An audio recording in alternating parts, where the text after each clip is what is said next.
Migraine అంటే సాధారణమైన తలనొప్పి అని ఎవరైనా చెప్తే కనుక అది చాలా తప్పు. ఎందుకంటే ఇది ఒక న్యూరలాజికల్ కండిషన్ కాబట్టి.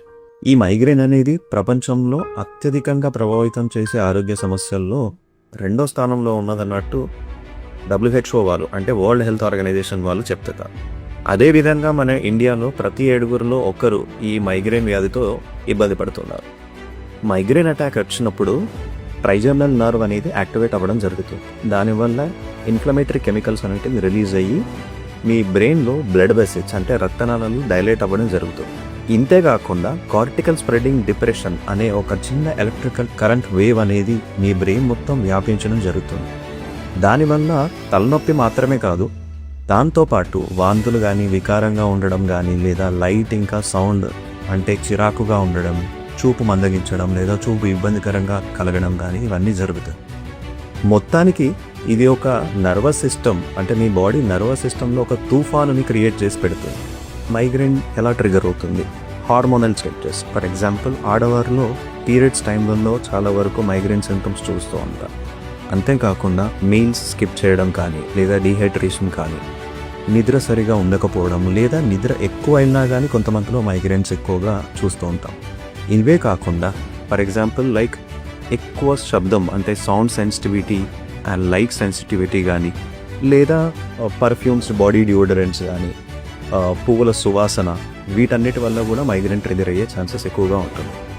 కొంతమందిలో ఫుడ్ ఐటమ్స్ చాలామంది కంప్లైంట్ చేస్తూ ఉంటారు, తీపి ఎక్కువ తిన్నా కానీ మైగ్రేన్ ట్రిగర్ అవుతుంది అని చెప్తూ ఉంటారు. సో వాటి వల్ల కూడా ఛాన్సెస్ ఆఫ్ మైగ్రేన్ ట్రిగర్ అనేది చాలా ఎక్కువగా ఉంటుంది.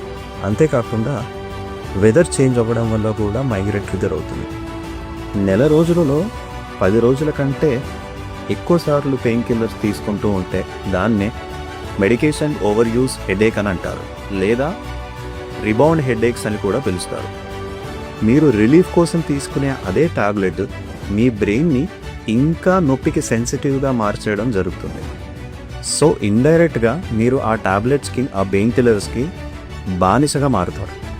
సో దానివల్ల ఏమవుతుందనంటే మీ మైగ్రేన్ ఎపిసోడ్స్ ఇంకా సివియర్గా, ఇంకా ఫ్రీక్వెంట్గా మారిపోతూ ఉంటాయి. అప్పుడు ట్రీట్మెంట్ చేయడానికి కూడా డాక్టర్స్కి చాలా కష్టంగా ఉంటుంది. సో ఓవరాల్గా చూసుకుంటే నేను పెయిన్ కిల్లర్స్తో మైగ్రేన్ని ట్రీట్ చేయడం లేదు, దానికి ఫీలింగ్ ఇస్తున్నారు. హోమియోపతి మైగ్రేన్లో ఎలా సహాయపడుతుంది? హోమియోపతి కేవలం నొప్పిని తాత్కాలికంగా తీసేయదు. ఇది నర్వస్ సిస్టమ్ యొక్క హైపర్ సెన్సిటివిటీని అడ్రస్ చేస్తుంది, పేషెంట్ యొక్క కాన్స్టిట్యూషన్ మీద పనిచేస్తుంది. అండ్ ఎస్పెషల్లీ వాళ్ళ స్పెసిఫిక్ ట్రిగర్స్ కానీ, లేదా హార్మోనల్ ఇంబ్యాలెన్సెస్ కానీ, లేదా స్ట్రెస్ ప్యాటర్న్స్ కానీ, స్ట్రెస్కి రెస్పాన్స్ అవ్వడం కానీ, స్లీప్ ప్యాటర్న్స్ కానీ అన్నిటినీ సరిచేయడం అనేది జరుగుతుంది. సో మీరు లేదా మీకు ఎవరైనా తెలిసిన వారు మైగ్రేన్తో బాధపడుతున్నారా? ప్రతి వారం పెయిన్ కిల్లర్స్ తీసుకుంటూ వర్క్ మిస్ చేస్తూ ప్లాన్స్ క్యాన్సల్ చేస్తూ ఉంటున్నారా?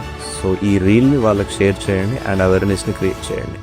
Thank you so much and stay tune for more such health updates.